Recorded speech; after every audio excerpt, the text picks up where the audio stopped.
Hello, all. I wanted to come by here, first of all, before I start talking about your assignments for this week, and say how I am very proud of the work that you have done. I've been going through the chapters and checking on your WordPress hover text and links that you put in here, and I was really pleased and to see how much work had been done and how many words had been defined. And the great thing about this is that everyone's always saying that the internet is wonderful because we can find out whatever we want whenever we want to. And that's part of why I came up with this project that we're doing here, is because we say that to ourselves all the time, but most of us don't actually know how to build websites. And a lot of us don't actually go through the process of finding the information that we tell ourselves we can find. So I like this assignment because it actually forces us, as we're reading through a text, to say, okay, I don't know what Tunbridge is. I don't know what induced means. I don't know what portentous is. And then not only to find out, but then to spend some time building a resource for ourselves and for the rest of our classmates and whoever else comes to our blog, where they can have that information right there too. Some of you did it wrong. Here, somebody did not put a link properly, did not put the hover text in properly, deleted a word out of the text, and left behind a URL just in the middle of the text. So apparently this person was looking up extrication, but did not spend the time to actually do the assignment correctly. So if this is you, come back and fix it. I also have some other stuff we're going to talk about under the stuff to clean up here that I'll be addressing later on in the video. So first of all, another thing that I wanted to talk about was how this idea that everything that is not produced by our bodies is technology. And I wanted to revisit this idea again by looking at the language in the novel. We know all these letters. We certainly know most of the words. But we don't always know. We might be able to read a word, but we might not know exactly what it means. Like what is eminence? What is fervently? And I like having my students read these older texts because it, again, reminds them that even though we know English, we know how to read English, that if we don't know exactly what a word is referring to, we can't get a very good picture of what the text is trying to tell us, and we can't form an image in our mind. One of the things that I think is especially important for understanding Sanditon and then for understanding Welcome to Sanditon as we move forward with the 21st century adaptation of Sanditon is that one of the things that Austen was trying to write about in this novel, and that she's actually really focusing on, is that Sanditon was supposed to be a spa town. I talked about that last week in my videos. And one of the, when we think of spa town nowadays, we think massages, we think swimming pools, we think, healthy food. And they very much so thought the same thing in Austen's time, but it was kind of a new technology that they were dealing with, technology that we wouldn't recognize. And it's quite possible that somebody looked up some of these words as we went along, like, what is ass's milk? I looked that up first time I read this book, and I found out some very interesting information.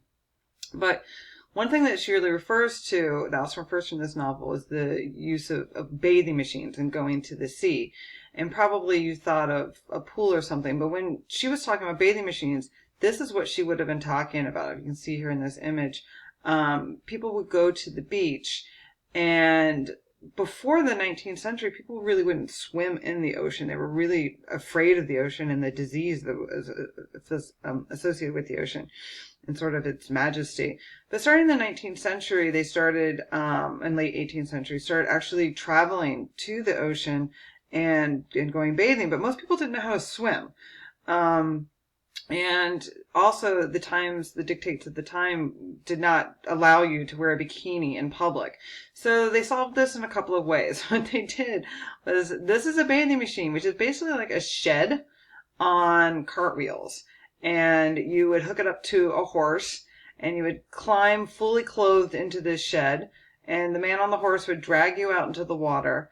While he was doing that, you would change out of your, several layers of clothing into a large, basically wool sack that would cover you from your wrist to your neck down to your ankles. And then you would walk out the back side of the cart, not the side facing the beach, and you would step down in the water. You would just simply immerse yourself in the water for about 3 minutes, and then you would climb back into this cart, and then you would be pulled back onto the beach, during which time you would change back into your regular clothes, and you would emerge back on the beach fully dressed and in fully appropriate attire that you could be seen in publicly. So it's interesting, again, to see how this technology shaped people's lives. You know, it provided them with privacy, provided them the ability to get into the ocean. It also provided them with an escape route because they didn't know how to swim. But also, you know, it created a whole line of business for people like this gentleman who could charge, you know, wealthy people to be pulled into the ocean. It also created additional supply or demand for bathing suits, those big wool sacks. You know, provided a job for the horses, and it provided a new sort of entertainment and amusement for the wealthy. So you can see how this little invention here helped to change the scale, pace, and pattern of people living in this time period. And they also thought it was very healthy for them to be immersed in water. Remember, most of them didn't have indoor plumbing, and so most people went their entire lives without ever actually being fully immersed in water. They would just wash their hands, their feet, and their genitals. Oh, and their face. So we see somebody from the 21st century running into these issues with the character Amanda Price in Lost in Austen. And I love this adaptation of Pride and Prejudice, where what we have is basically kind of like this like reality TV game show where we have a woman from the 21st century that, you know, falls through a rabbit hole via the door in her bathroom and ends up actually in the 19th century in Elizabeth Bennet's house, not Jane Austen's house, Elizabeth Bennet's house. And she's confronted with all kinds of technology that she doesn't know how to navigate. Now, I want to again draw your attention to how books themselves are technology, right? So, I can't get to my bar here. There, I want to play this. I want it to be muted. How the book that Amanda Price was reading, here, I have to go back here again. The book that Amanda Price was reading is kind of a, you know, rabbit hole into the past where she can read about what 21st century people's lives or 19th century people's lives were like. But she doesn't get a full understanding of it until she actually goes through the door and ends up back in the 19th century. And so again, books change the scale, pace, or pattern of our lives because they provide us with access to other countries, provide us with access with people who are no longer living, where it provides us with ideals of what romance are. It gives us something to do in our spare time. It gives us things that we can dream about. It creates items that we can spend our money on. Of course, we want money to buy these items. We need to have a job, which Amanda Price does. And which most women in the 21st century do, because this is the world that we live under capitalism. We need money to go around, and we need to make our money. Most of us don't have inheritances to pass along because we move around too much. We're not just going to start working on the family farm, most of us. So as Amanda goes back in time, right, she gets confronted with things that are unfamiliar. Right now we can see Elizabeth Bennet's nightgown and nightcap, which of course she would have had to have worn to bed because they didn't have indoor heating. And so everybody wore hats to bed. So, you know, again, how technology or the lack of technology changes the scale, pace, or pattern of your lives. I'm assuming most of us don't wear hats to bed anymore unless we have problems with our heating. So there's a lot of examples throughout Lost of Austen that you can focus on for your WordPress assignment for this week. Some of my favorites are when Amanda Price goes to brush her teeth, or when we see how her dress is laced up at the back because they don't have buttons. or when she smokes a cigarette, which they didn't have cigarettes. Like, cigarettes weren't invented until the 1850s. And so Bingley's reaction when he catches her smoking a cigarette is, he thinks that she's amazing and can breathe fire. So all kinds of different technology shows up in this series. And I want you to pay attention to that as you go through and focus on it for your WordPress assignment. So for our reading for today from Digital Storytelling, the textbook, or for this week, pointed out that we have repurposing when we have a new media, such as the internet. We have repurposing of old media, followed by adaptations of old media, followed by the creation of new types of works for the new media. And this, of course, was what we're doing on WordPress for last week. Was I had repurposed basically the text of the novel and just pasted it wholesale here in our website, and then you guys were adapting it. You were adding information and adding things that weren't included in the original text.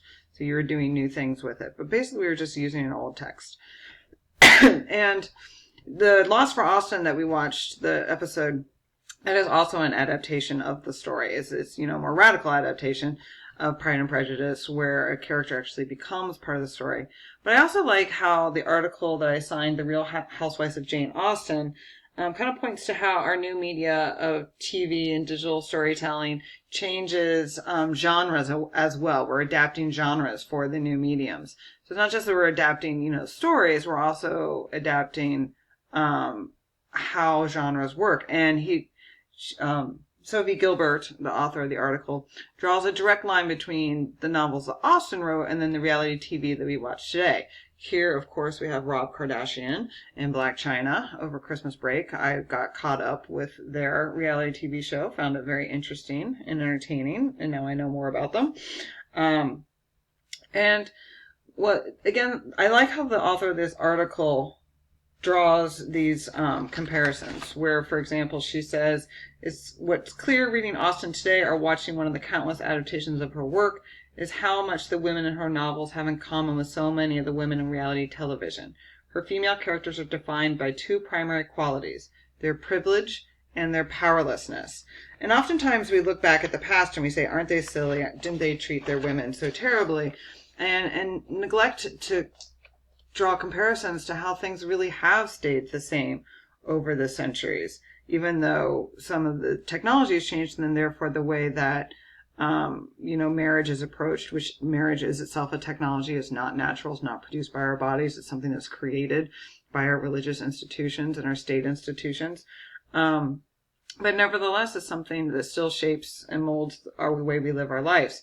The end of the article, she writes, for Austen's heroines, an advantageous marriage is a necessity in a world that offers them next to no other choices, a fact that radically distinguishes the 18th century husband hunters from today's dating show contestants. Without a husband, Lady Susan could very easily end up on the street, and Lady Susan is an Austen character.